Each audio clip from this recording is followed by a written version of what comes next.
101 review. Book 101 is all about the books that I read for the last 40 years. And today I have my special guest. She's a digital agency founder and managing no other than Miss Nikki Lindgren. Hi, Daniel. Thanks for having me. Welcome, Miss Nikki on Book 101 Review. And can you please introduce more about yourself that I miss? Yeah, absolutely. Happy to. So, I run a digital marketing agency called Pennock. We help beauty and lifestyle brands grow their e commerce business by managing their paid media efforts, SEO, and TikTok affiliates. TikTok affiliates. I like that, Miss Nikki. And today let's talk about the power of machine learning in e-commerce advertising. So tell us, how has machine learning fundamentally changed the philosophy behind e-commerce advertising? Oh my gosh, where to begin, right? There's so many facets we could unpack here. So, I think the first one I'll unpack because my agency and I are SEO practitioners is the change all of these LLMs have had on the way people search for products and services. So, we are really helping brands show up better in AI search. I'm talking about Gemini, ChatGPT, and other competitors in that space for the first time ever this year. No surprise, because it's been such an explosion in 2025. But for the first time ever, we're seeing revenue attributed to ChatGPT, Perplexity, Copilot, Gemini, and it's super, super exciting.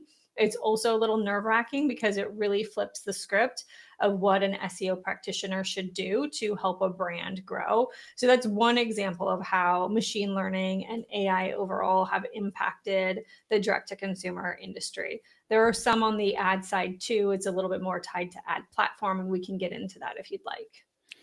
Miss Nikki Lindgren, thank you so much for sharing your knowledge and wisdom to the world.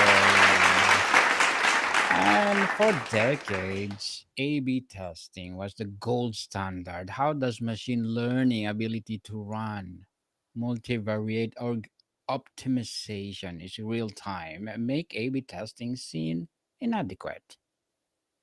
Interesting. Yeah, I think the approach to A B testing in an ad platform, let's say, has evolved. We do still have brands who very much like to test properly using the A B testing tool in Meta Ads Manager. So we are still actively doing that when we have very distinct creative that we want to find a winner on. But beyond that, I think the biggest change, if we're talking about Meta Ads platform, this year in particular that has come forward is attribution setting called incremental attribution, where that type of campaign, when you choose that attribution setting, is actually doing a little bit of the A/B testing modalities for you and really looking to identify and convey back to the advertiser what revenue is attributed to the ad that would not have occurred should the person have not seen the ad. So that's really kind of been a game changer for us. I would say the days of incremental attribution are still new. It probably came out in like Q2 of this year. So we aren't finding success across the board with all of the brands we manage, but we are finding those that have slightly higher spends, like thinking about like 100 to 200K or more on meta ads a month. That's where we're starting to see performance really go well with incremental attribution. Miss Nikki, fueling long lasting growth for beauty and lifestyle brands through data driven marketing. Can you expound this phrase on your website? Yeah, I mean, it's a mouthful. Thanks for saying it out loud. I don't know if I've actually ever said it out loud. What we really aim to do at our agency is build predictive models for the future. So I have a team member who's really good at statistics and analytical modeling. So she's built for us a proprietary tool where we can start to formulate out what our expectations are of the future based on historical data. So just you can do some of these types of analyses in MMM models like what you get on North Beam or Triple Whale.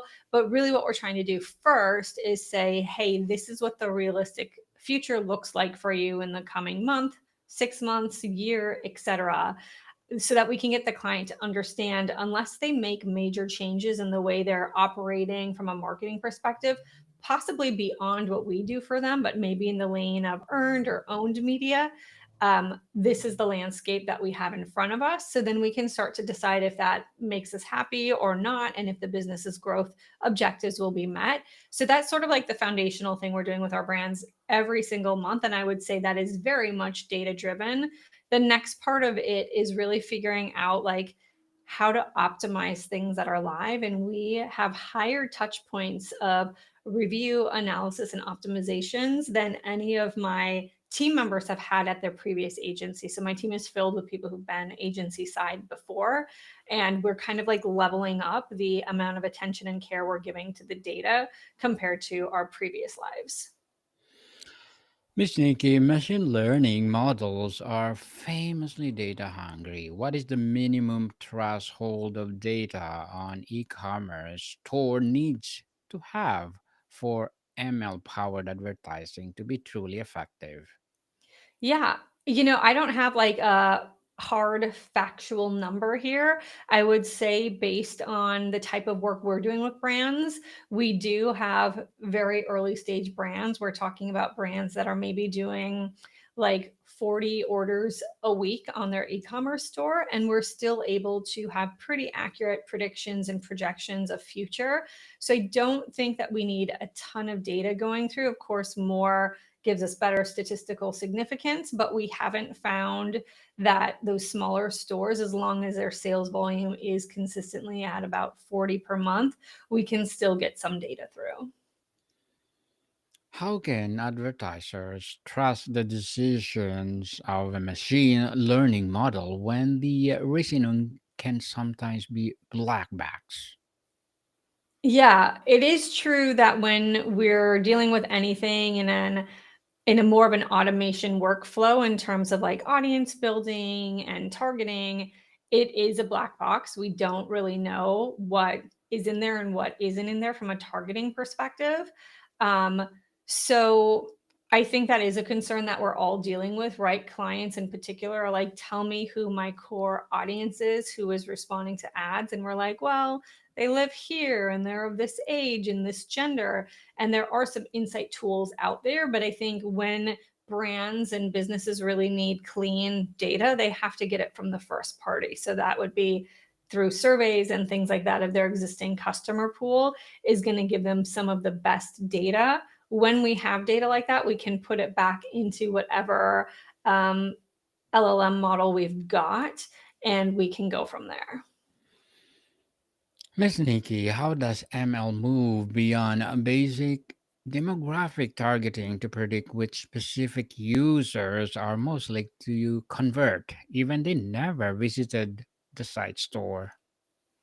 Yeah, I mean, that's a question for an engineer at Meta and TikTok. I don't know that I have the expertise to answer how the decisions are made, but what I can say that we have a lot of faith in as an advertising agency is we have a little bit more inputs around what our goal and objective is into campaigns than we have in years past. So, an example of this is we can say we want, e-commerce conversions, we want a return on ad spend greater than 3, or we want to maximize for like maximum volume or maximum sales value. So we're able to share with the ad platform more precision. It's still kind of broad, right? Like, it's not perfect, but it's a little bit more directional of what we're looking for. So the algorithm and the system now knows a 1x return on ad spend is not sufficient for us. We're looking for that 3 or 4 or whatever the threshold is. So I think that's where like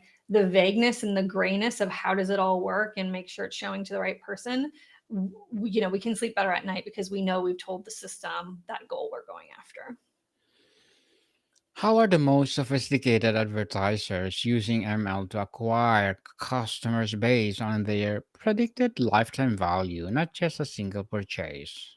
Yeah, so there are new solutions out there for putting in profit attribution more or less. So the profitability or return on profit to your ads rather than like return on top line revenue.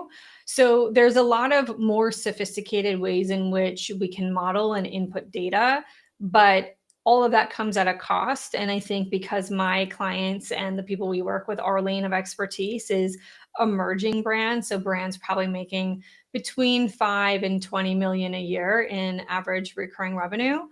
It's hard for them to justify costs of these better predictive modeling tools, which might cost like $2,000 a month just to gain access to.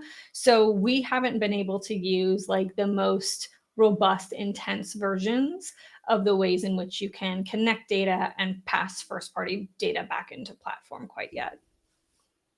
How does ML driven advertising ultimately lead to a more efficient allocation of spend or ad spend, effectively acting as a budget multiplier for e commerce brands? Yeah. So I think to answer that one, like I will say there are so many tools and rules that you can put in place now to just say like, hey, AI or hey system, just go after this and double down wherever you think we're performing the strongest. And those work for a handful of businesses, but I'd say, and I've had people on my podcast even echoing the same thing of just the level of caution, like in anything that can be fully automated, it's still helpful to have a person sitting above it, looking at the strategy and making sure everything makes sense. An example in the ad lane is, as you can imagine, when we're spending dollars between a new audience who's never heard of a brand before and people who've been to the website multiple times but haven't converted, the remarketing pool, if the system just knows return me the most profit possible, it's going to go after the remarketing pool until we run out of money. But that remarketing pool isn't going to grow if there isn't a top of funnel mechanism for getting new eyeballs aware of the brand or visiting the website. So oftentimes that's where some of the technology plays could create some problems for us if we don't have rules in place, because they'll start to over index for retargeting, which is going to look fabulous month one. But by the time a few months have passed, everything's going to dry up and the business is going to start to see some, conflation. Miss Nikki, what's the first campaign type or advertising function a mid-sized e-commerce business should head over this to machine learning to see quickest and most significant ROI?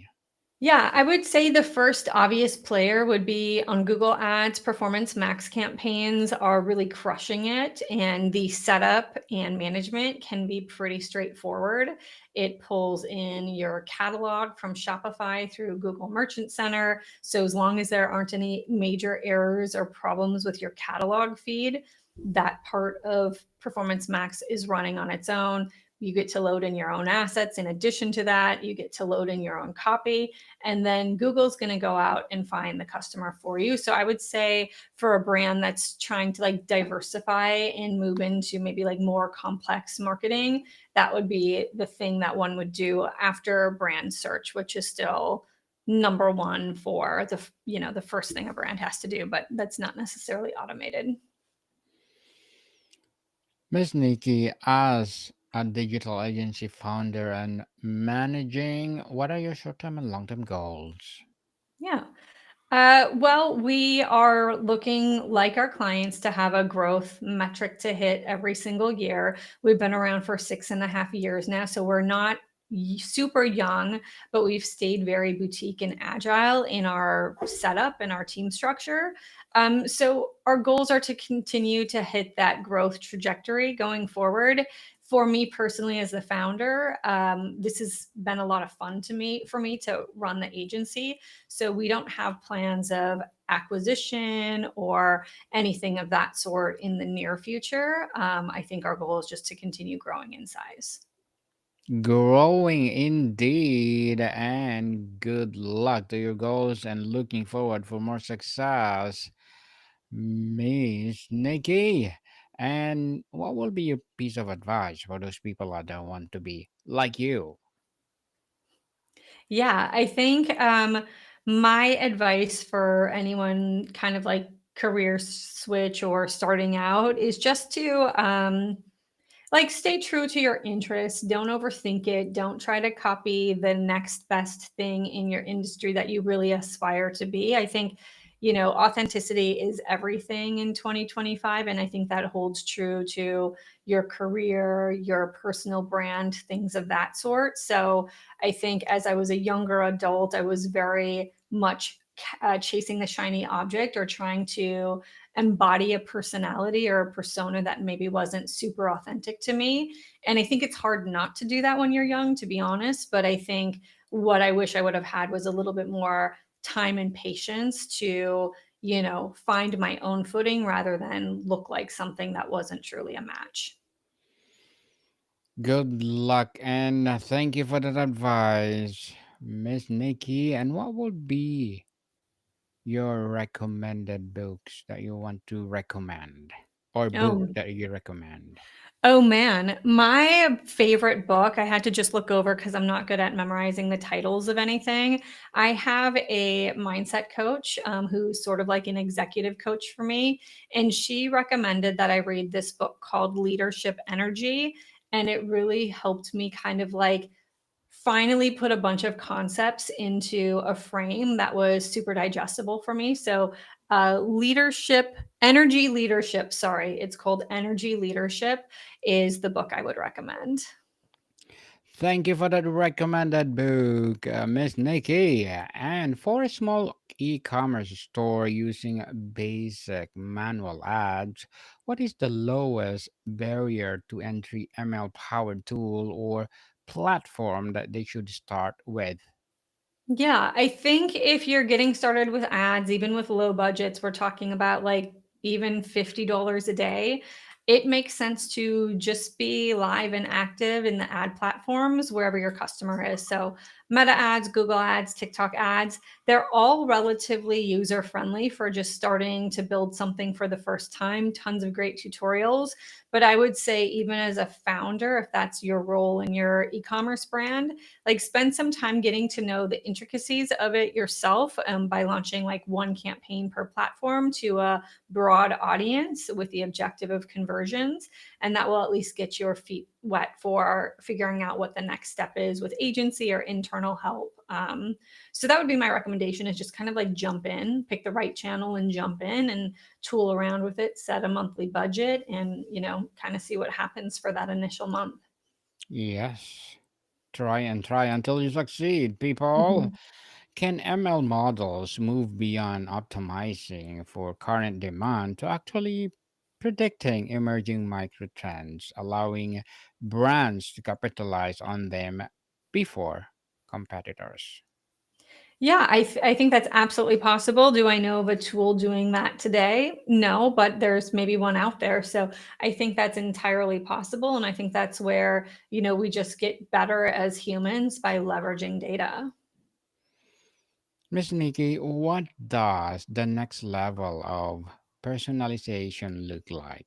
Whether an experience feels less like an ad or more like a personal shopping for each individual. Yeah, I mean, in all the ad platforms already, there's options to let the platform decide the right personalization per impression that's being served. And I think there's just going to continue to be advancements there. Every ad platform has their own like creative enhancements too, beyond just like, let me choose which product to show someone. So I do think a lot of the work that is currently being done to iterate by people will soon be moved to be done by technology, allowing people to probably spend more time with the strategic parts of both ad management and like marketing overall. Miss Nikki, before we wrap up our discussion for today, I'm inviting you to please listen to my other podcast, people. My other podcast, because my abstract essay is already in fifth season, abstract poetry in second season, and my book 101 review in fifth season too. Comedy 101 in second season, and my food 101 in fifth season as well. Geography 101 in fourth season, and my baby podcast Law 101 and mental health 101. Love letters in third season, and movie 101 review and music 101 in fourth season, and Science 101 and Text 101 in each of the season. Please listen to them wherever you listen your podcast. So, Miss Nikki, if you could only look at one metric to prove the effectiveness of an ML driven strategy, what would it be? Yeah, I don't think reporting is there quite yet, but profit on ad spend is really where I think the future goes. So taking it down from return on ad spend or revenue against ad spend, I think that profit level is where businesses should be focused next. Yes, Miss Nikki Lindgren. Thank you so much for sharing your knowledge and wisdom to the world. Thanks for having me, Daniel. Yes, and can you please invite our listeners to support your business, your advocacy, or whatever projects that you're doing right now? Yeah, if people want to check out more of what we do, you can head over to our website, pennock.co, and that's where you'll be able to get in touch with me too. Yes, people, let's support Miss Nikki Lindgren because if you support her, more and more empowering business like this to come. So, Miss Nikki, thank you so much for your time. Thank you, Daniel. More to come, people. See you soon.